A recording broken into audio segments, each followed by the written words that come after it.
السلام علیکم۔ بسم اللہ الرحمن الرحیم۔ تقریباً 2500 سال پرانی بات ہے۔ ملک یمن پر اسد طبعان حمیری نامی بادشاہ کی حکومت تھی۔ چونکہ یمن کی زبان میں بادشاہ کو طبع کہا جاتا تھا، اس لیے تاریخ میں یہ بادشاہ طبع الاول یعنی پہلا بادشاہ اور طبع حمیری کے نام سے مشہور ہوا۔ ایک مرتبہ طبع اپنے وزیر کے ساتھ سیر پر نکلا۔ تقریباً 1,13,000 پیدل چلنے والے اور 1,30,000 گھڑ سوار بھی اس کے ہمراہ تھے۔ جس شہر میں یہ قافلہ پہنچتا، لوگ ہیبت اور تعجب کے مارے بہت عزت و احترام سے پیش آتے تھے۔ اس سفر کے دوران طبع ہر شہر سے 10 علماء منتخب کر کے اپنے قافلے میں شامل کر رہا تھا۔ یوں کئی شہروں کی سیر کے بعد تقریباً 4,000 علماء طبع کے قافلے میں شامل ہو گئے۔ جب یہ قافلہ شہر مکہ پہنچا تو وہاں کے لوگوں نے ان کی ذرا بھی آؤ بھگت نہ کی۔ یہ دیکھ کر طبع کو بہت غصہ آیا۔ اس نے وزیر کو بلا کر اس کی وجہ پوچھی تو وہ بولا، بادشاہ سلامت، یہاں کے لوگ بہت عجیب و غریب ہیں۔ اس شہر میں ایک عمارت ہے جس کا نام کعبہ ہے۔ یہ لوگ اس عمارت میں شیطان اور بتوں کو پوجتے ہیں۔ یہ سب سن کر طبع نے دل ہی دل میں فیصلہ کیا کہ وہ مکہ کے آدمیوں کو قتل کر کے عورتوں اور بچوں کو قیدی بنا لے گا اور ساتھ ہی کعبہ کو بھی گرا دے گا، اور پھر کعبہ کا نام خربہ یعنی ویران جگہ ہو جائے گا۔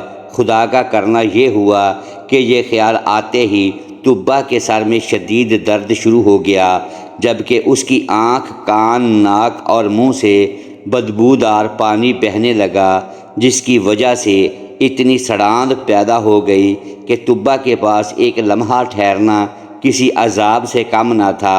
وزیر نے طبیبوں، ڈاکٹرز سے مشورہ کیا، مگر کوئی بھی طبع کا علاج دریافت نہ کر سکا۔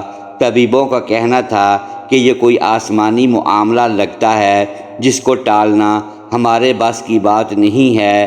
بیماری نے طبع کی نیند اڑا کر رکھ دی تھی کہ اچانک رات کے ایک پہر ایک عالم صاحب وزیر کے پاس آئے اور رازداری سے فرمانے لگے، اگر بادشاہ میرے سوال کا سچ سچ جواب دینے کو تیار ہو جائے تو میں اس کا علاج کر سکتا ہوں۔ وزیر نے یہ بات طبع کو بتائی، وہ فوراً راضی ہو گیا۔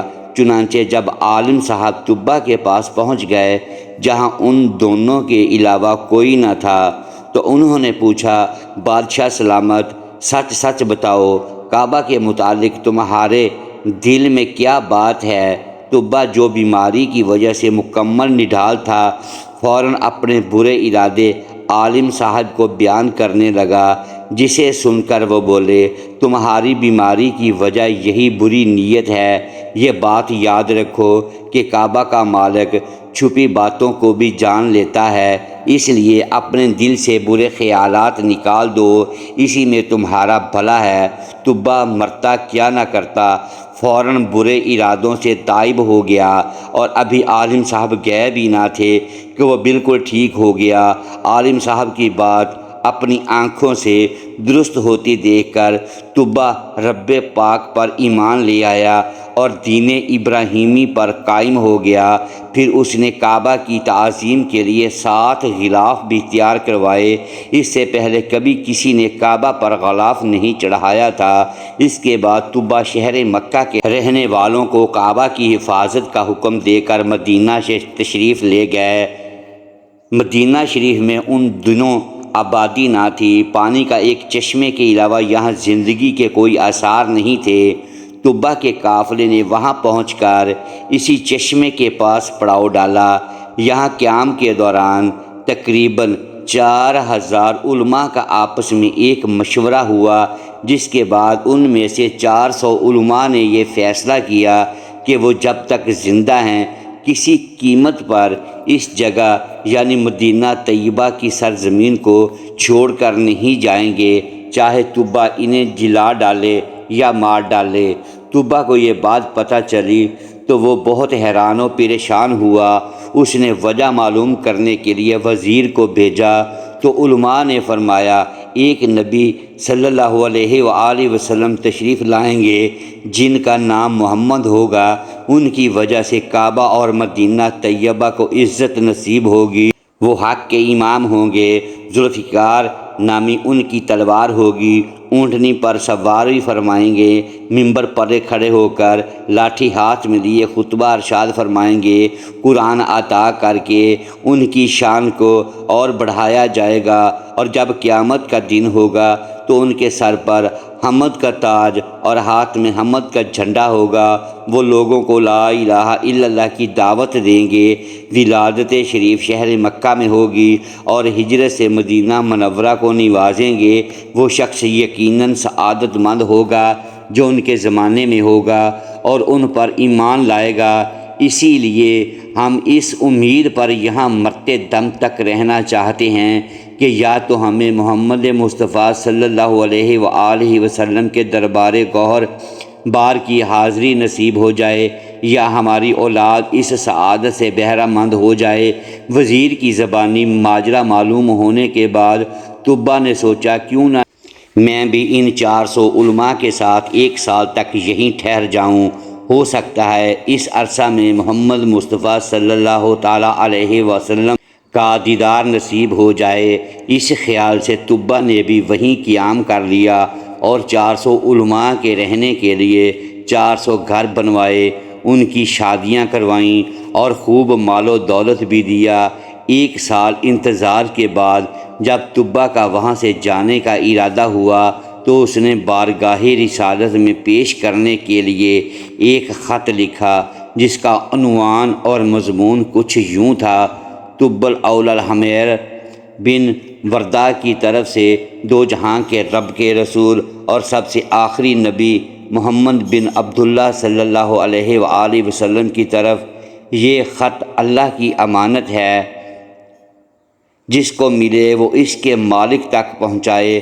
یا محمد، میں آپ پر اور قرآن مجید پر ایمان لاتا ہوں، آپ کے دین اور سنت کو اپناتا ہوں، آپ کے اور ہر چیز کے رب پر ایمان لاتا ہوں، اور جو شریعت آپ لائیں گے اسے بھی قبول کرتا ہوں۔ اگر میں آپ کی صحبت کا شرف پانے میں کامیاب ہو گیا تو یہ مجھ پر رب کا انعام ہوگا، اور اگر یہ سعادت مجھے نہ مل سکی تو آپ قیامت کے دن مجھے بھولیے گا نہیں، رب کی بارگاہ میں میری شفاعت کیجیے گا۔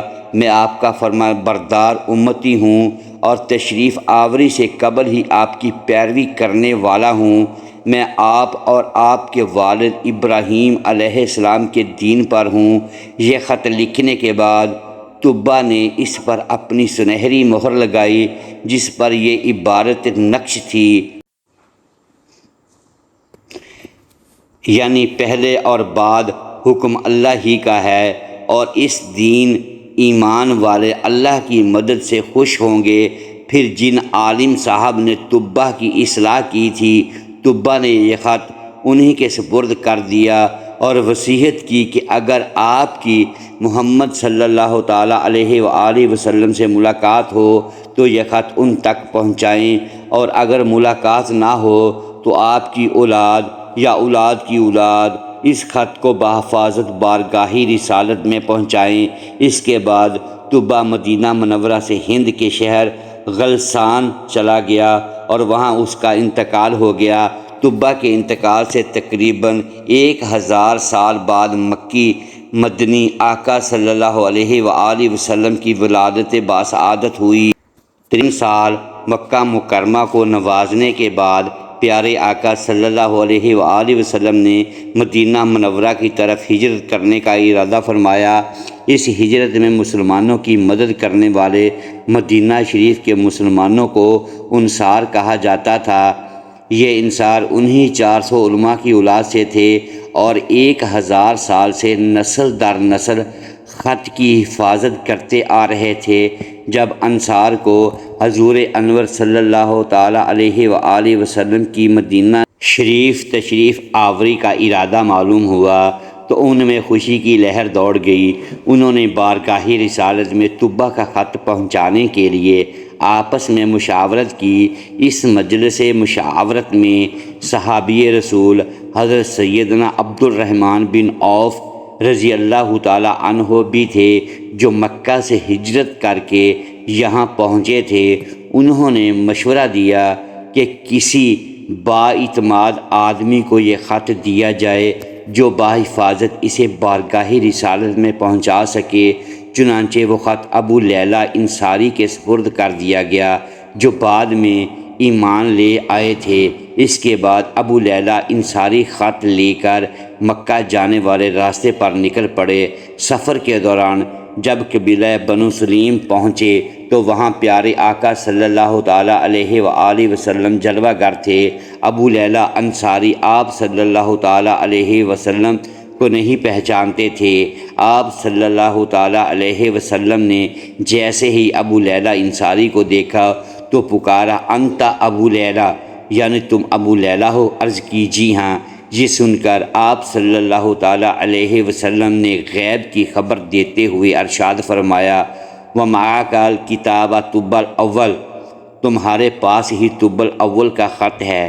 اتنا سننا تھا کہ ابو لیلہ انصاری حیران رہ گئے اور انہیں تو تعجب ہوا کہ یہ کون شخصیت ہے جو میرا نام بھی جانتے ہیں اور میرے یہاں آنے کا مقصد سے بھی واقف ہیں۔